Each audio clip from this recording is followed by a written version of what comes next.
6 अगस्त 1945 America के Boeing B-29 super fortress bomber jet ने Japan के शहर हिरोशिमा पर लिटिल बॉय नाम का बम गिरा दिया।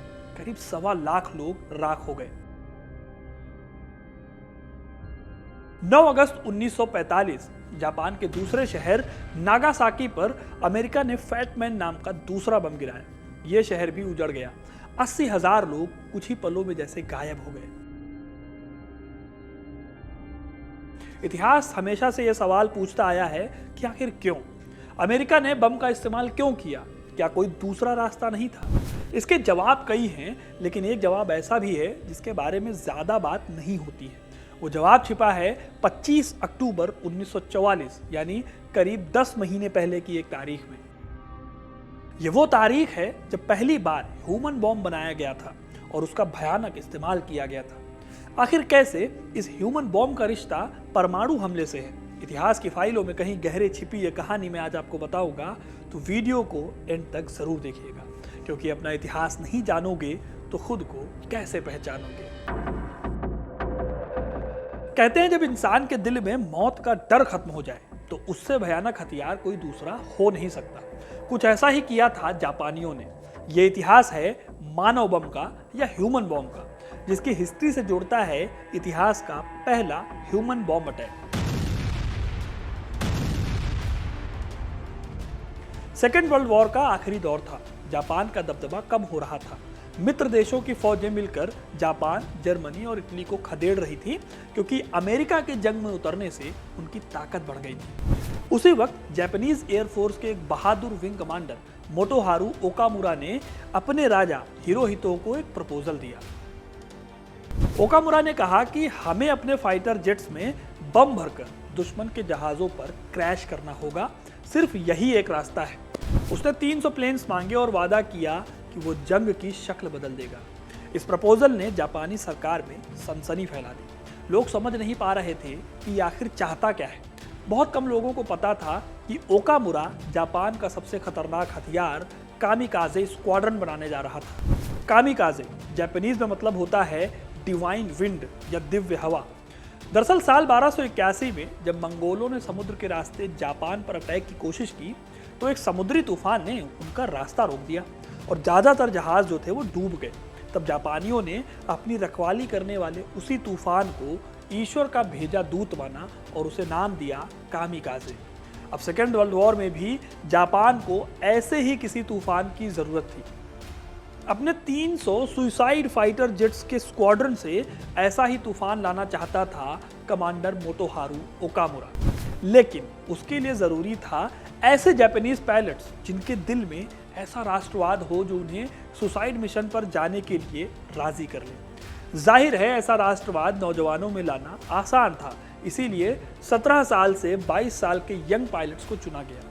ऐसे पायलट्स जो दुश्मन के जहाजों पर अपने प्लेन को क्रैश करेंगे और शहीद कहे जाएंगे। जापान की 201 नेवी एयर ग्रुप के 24 पायलट्स को मिलाकर पहली कामिकाजे फोर्स बनाई गई और उन्हें जापानी गौरव और सम्मान के लेक्चर दिए गए। उन्हें लेकर प्रोपेगेंडा फिल्में बनाई गई और उन्हें सबसे महान फौजी कहा गया जो जापान और जापानी किंग के लिए बलिदान देने जा रहे थे। इन कामिकाजे पायलट्स के पहले बैच को टारगेट दिया गया फिलीपींस के पास समुद्र में मौजूद अमेरिकी समुद्री बेड़े के जहाज़ों को टकराकर उन्हें तबाह करके डुबोने का। यह हमला दरअसल नौसेना इतिहास की सबसे बड़ी जंग का एक छोटा सा हिस्सा भर था। यह जंग थी लेते गल्फ की, या बैटल ऑफ लेटे गल्फ के नाम से भी इसे जाना जाता है। इस जंग में शामिल थे 2 लाख से भी ज्यादा नौसैनिक और अनगिनत जहाज। समुद्र में बैटलशिप्स की जंग इसके बाद ऐसी कभी नहीं हुई। जापान के लिए यह जंग हारने का मतलब था फिलीपींस और ओकिनावा के साथ साथ आसपास के बहुत सारे आइलैंड से हाथ धो बैठना। इसीलिए यहाँ पर कामिकाजे को अपनाया गया। ये एक तरह की मजबूरी थी। कामिकाजे पायलट्स ने अपने A6M ज़ीरो फाइटर विमानों में बम भरे, पेट्रोल के कई कनस्तर रखे और उसके बाद विदाई फंक्शन हुआ, फेयरवेल पार्टी हुई। उन्हें जापान की शराब साके पिलाई गई और चावल की खास डिश खिलाई गई। उन्हें मेडल पहनाए गए। ज़्यादातर पायलट्स ने अपने प्लेन के कॉकपिट में अपनी पत्नी, प्रेमिका या घर वालों की तस्वीरें चिपकाई।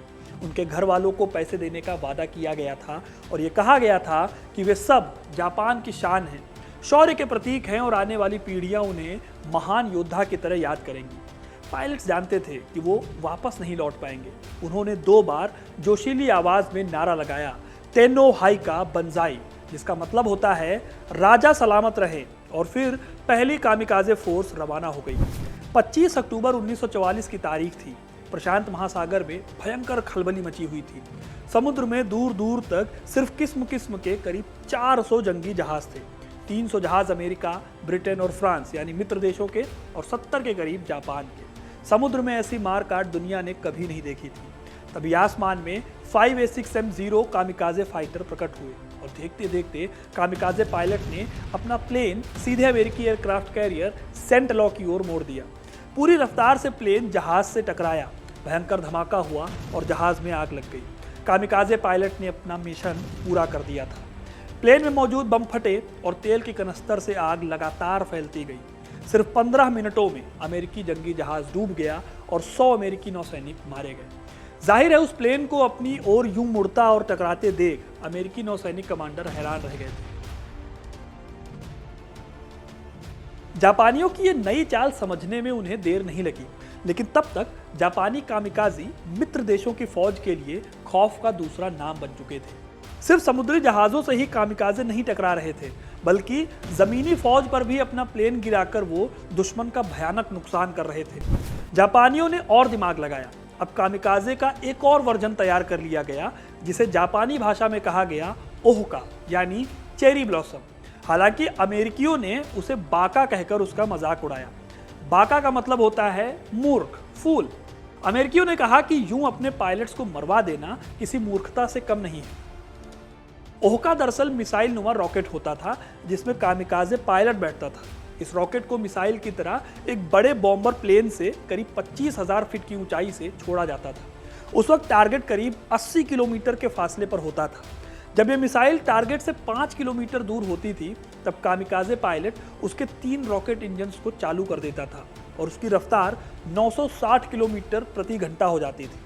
जरा सोचिए, ये कामिकाजे पायलट इतनी रफ्तार से उड़ती मिसाइल में बैठा ये देखता कि करीब 1 टन विस्फोटक ठीक दुश्मन के जहाज से टकराए और फट भी जाए।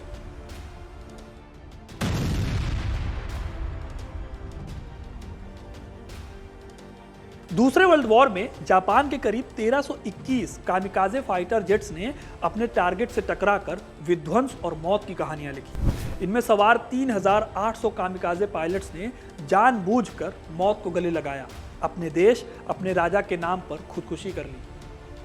इन कामिकाजे ने अमेरिका, ब्रिटेन और फ्रांस के कम से कम 32 जंगी जहाजों को डुबो दिया और सैकड़ों को भारी नुकसान पहुंचाया।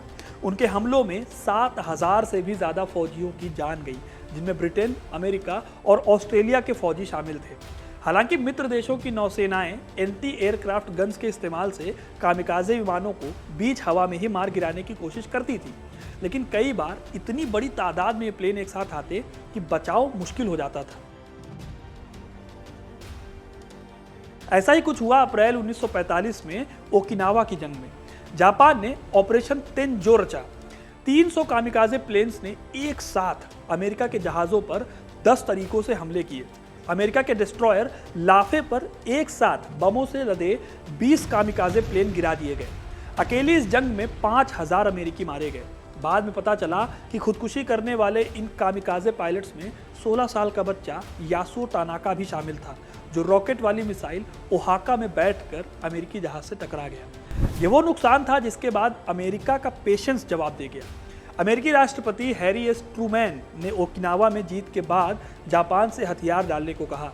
जापान के इनकार के बाद ही उस पर परमाणु हमला करने की स्क्रिप्ट ऑपरेशन सेंटर बोर्ड लिखी गई और रूस, जो उस वक्त सोवियत संघ हुआ करता था, उसने जापान के खिलाफ जमीनी मोर्चा संभाल लिया। हिरोशिमा और नागासाकी पर बम गिरने के बाद 1945 का अगस्त खत्म होते होते जापान ने आखिरकार हथियार डाल दिए। तो दोस्तों, ये थी कहानी कामिकाजे सुसाइड बॉम्बर जेट्स की। आपको कहानी कैसी लगी हमें कमेंट करके ज़रूर बताइएगा। वीडियो को लाइक और शेयर करना ना भूलें और ऐसी इंटरेस्टिंग कहानियों के लिए, इतिहास से जुड़े रहने के लिए हिस्ट्री कनेक्ट को सब्सक्राइब जरूर करें। धन्यवाद।